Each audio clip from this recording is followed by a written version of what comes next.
I was raising 3 kids alone while married, and he still had the audacity to cheat. So I didn't explode. I erased him. This isn't a story about sex. It's about disrespect, deception, and the moment a woman realizes she's been carrying a family on her back while her husband lives a double life. My name is Alisha, and this is how my marriage ended the day I stopped protecting him. For nearly a year, I lived as a married single mother. Kelvin wasn't deployed. He wasn't working offshore. He was just gone. Working late, he said. Important meetings, overtime, every excuse perfectly rehearsed, delivered with just enough irritation to make me feel guilty for asking. I work remotely, manage our home, and raise 3 kids under 5, alone. The school calls, doctor appointments, grocery runs, bills, everything. I became so exhausted that I stopped asking for help because arguing took energy I didn't have. Then one night, half joking, half desperate, I asked if there was someone else. He laughed, called me paranoid, told me I should be grateful he was providing. 1 week later, a stranger shattered my world with a single message. Before we continue, drop a comment with the time and where you're watching from. And if this story already has you hooked, hit that subscribe button. You'll want to see how this ends. I used to believe marriage meant partnership, that when you build a life with someone, you carry the weight together. I was wrong. Kelvin and I had been married for 6 years. We had 3 beautiful children, ages 5, 3, and 18 months. On paper, we looked perfect. In reality, I was drowning. Every morning started the same. I'd wake up at 5:30 a.m. to prep bottles, make breakfast, and get the older 2 ready for daycare. Kelvin would sleep through the chaos, then roll out of bed just in time to shower and leave. No kiss goodbye. No, need help? Just the sound of his car pulling out of the driveway while I wrestled a toddler into clothes. He worked in corporate finance. Good salary, stable benefits. He loved reminding me of that whenever I mentioned feeling overwhelmed. "I'm providing for this family," he'd say, as if money erased the fact that I hadn't had a full night's sleep in years. I worked remotely as a project coordinator, squeezing meetings between diaper changes and snack time. I handled school emails, pediatrician appointments, grocery orders, bill payments, laundry mountains, and the never-ending mental load that comes with keeping a household running. And Kelvin? He worked late. Every night. Every weekend. He'd come home after the kids were asleep, eat whatever I'd saved for him, and disappear into his office or scroll on his phone until bed. I started to feel like a ghost in my own marriage. It happened on a Tuesday. The baby had been up all night with a fever, and I was running on 2 hours of sleep. Kelvin texted me at 4 p.m. Got pulled into another late meeting. Don't wait up. I stared at that message for a long time. Another late meeting. Another night alone. Another dinner eaten in silence while my kids asked where Daddy was. Something inside me cracked. When he finally came home that night, just before midnight, I was still awake, sitting in the dark living room, too tired to even cry. He walked in, saw me, and sighed like I was an inconvenience. "Why are you still up?" he asked. "Is there someone else?" I said it quietly, almost like a joke, but my heart was pounding. He froze. Then he laughed. Not a nervous laugh, a condescending one. "Alisha, come on. You're being paranoid." "Am I?" "Yes." He walked past me toward the kitchen. "I'm out here busting my ass to provide for this family, and you're accusing me of cheating? That's insulting." I wanted to believe him. I wanted to be wrong. So I swallowed the lump in my throat and apologized. He kissed my forehead like I was a child. "Get some sleep. You're stressed." I went to bed that night feeling crazy. Guilty, small.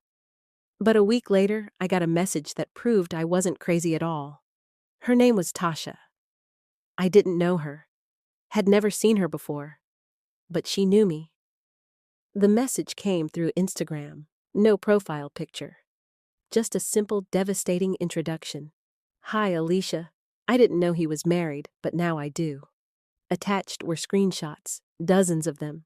Messages between her and Kelvin. Flirty, explicit, detailed. Plans to meet at hotels? Lies he told her about working late? Lies he told me about working late. There were receipts, literal receipts. Hotel charges, dinner dates, flowers I never received. She didn't insult me. She didn't gloat. She just gave me the truth I'd been too afraid to look for. I sat on the bathroom floor and scrolled through every single image. My hands shook. My chest felt like it was caving in. I couldn't breathe. This wasn't a one-time mistake.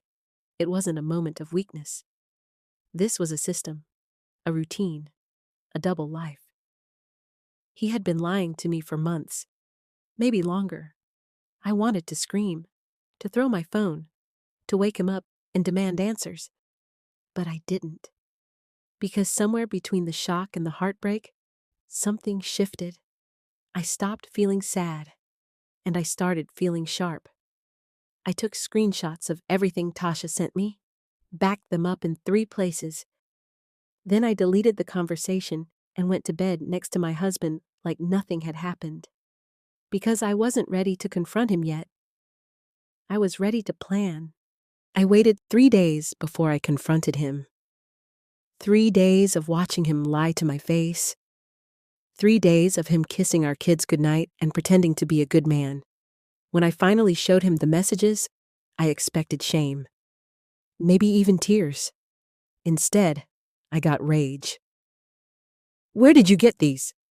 he demanded, his face twisted with anger. "That doesn't matter," I said, my voice steady. "Is it true? You invaded my privacy, Alisha. You went digging through my life like some psycho. Answer the question, Kelvin. Did you cheat on me?" He didn't answer. He just stared at me with cold eyes, breathing hard. "You had no right to go through my stuff," he said finally. I almost laughed. "You're angry at me? You're the one who's been lying for months?" "It's not what you think." "Then what is it?" My voice cracked. "Tell me what it is, Kelvin. Because from where I'm standing, you've been living a double life while I've been raising our kids alone." He ran his hands over his face, pacing. Then he stopped and looked at me with something close to contempt. "You wouldn't understand. Try me. You're always tired, Alisha. Always stressed. Always talking about the kids. I needed something for me." I felt my stomach drop. "So you cheated." He didn't deny it. He just shrugged. That shrug broke something in me that would never be repaired.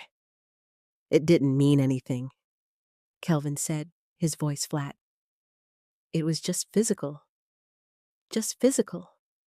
I stood there in our living room, the one I cleaned every day, the one where our children played, the one I'd worked so hard to make a home. And I realized something terrifying. I was married to a man who thought my exhaustion was invisible, who thought my pain didn't count, who thought he could betray me and our family, then dismiss it with a shrug and a sentence. It didn't mean anything. I looked at him, really looked at him, and saw a stranger. "You're right," I said quietly. "It didn't mean anything, and neither do you." His face changed. "Alisha, I want you to leave. You're overreacting. Get out." He didn't move, so I did. I walked past him, picked up my phone, and called my sister. "I need you to come over," I said calmly. "I'm divorcing Kelvin." He tried to argue, tried to convince me we could work it out, tried to make me feel guilty for giving up. But I was done listening. I was done begging a man to love me the way I deserved. I was done carrying the weight of a marriage he'd already abandoned. That night, I didn't cry. I planned. I didn't scream. I didn't post about it on social media. I didn't tell our friends or his family what he'd done. I stayed silent, and in that silence, I became dangerous. I opened a separate bank account and started moving money. Carefully, legally, just enough to protect myself and the kids. I documented every late night, every lie, every receipt Tasha had sent me. I took photos of our home, our finances, our routines. I spoke to a lawyer, filed for divorce, requested primary custody, cited spousal misconduct with evidence attached. Kelvin had no idea. He thought I was cooling off, that I'd forgive him eventually, that I'd fall back into the role of the exhausted wife who was too tired to fight. He was wrong. I watched him carefully, watched him try to win me back with flowers and apologies, watched him tell me he'd change, that he'd be home more, that he loved me. I smiled, nodded, let him think it was working. Meanwhile, his company announced layoffs. Tasha stopped responding to his messages. His perfect double life started crumbling, and that's when I struck. I didn't need revenge to be loud. I just needed it to be complete. So, I waited until he was at his lowest, until he needed me most, and I served him divorce papers at work, in front of his colleagues, with all the evidence attached. The look on his face was something I'll never forget. Shock, humiliation, panic. He called me 12 times that afternoon. I didn't answer. When he finally came home, he was desperate, frantic. "Alisha, please, we can fix this. I made a mistake." "You made a choice," I said calmly, "and now I'm making mine." "You embarrassed me in front of everyone." "You embarrassed yourself." He tried to guilt me, tried to make me feel cruel, tried to convince me that serving him publicly was too far. But I didn't flinch. "You wanted me to stay quiet," I said. "You wanted me to protect your reputation while you destroyed our family. I'm done protecting you." "What about the kids?" "What about them?" I met his eyes. "They'll be fine. They have me, and you'll have every other weekend, if the court allows it." His face went pale. "You can't do this." "I already did." He left that night, and I sat in the quiet house, the one I'd been running alone for a year, and felt something I hadn't felt in a long time. Peace. Kelvin tried to fight the divorce. He hired a lawyer. He tried to paint me as vindictive, unstable, controlling. But the evidence was clear. The affair, the neglect, the lies. I won primary custody. I won financial protection. I won the house, and he lost everything. Not because I destroyed him, but because I stopped protecting him. His co-workers knew. His family knew. His friends knew. And when people asked him what happened, he couldn't blame me without exposing himself. Tasha never reached out again. I don't know if she felt guilty or if she just moved on. It didn't matter. What mattered was that I was free. Now I raise my children in peace. I work. I rest. I breathe without the weight of a man who treated me like I was invisible. And Kelvin? He has visitation every other weekend. He pays child support. He explains to everyone why he lost his family, without ever mentioning the woman who warned me. Because the truth is louder than any lie he could tell. I didn't need to scream. I didn't need to beg. I just needed to stop carrying him, and the moment I let go, he fell. That's my revenge. This is Revenge Unscripted. Thank you for watching. Please subscribe, like, and share.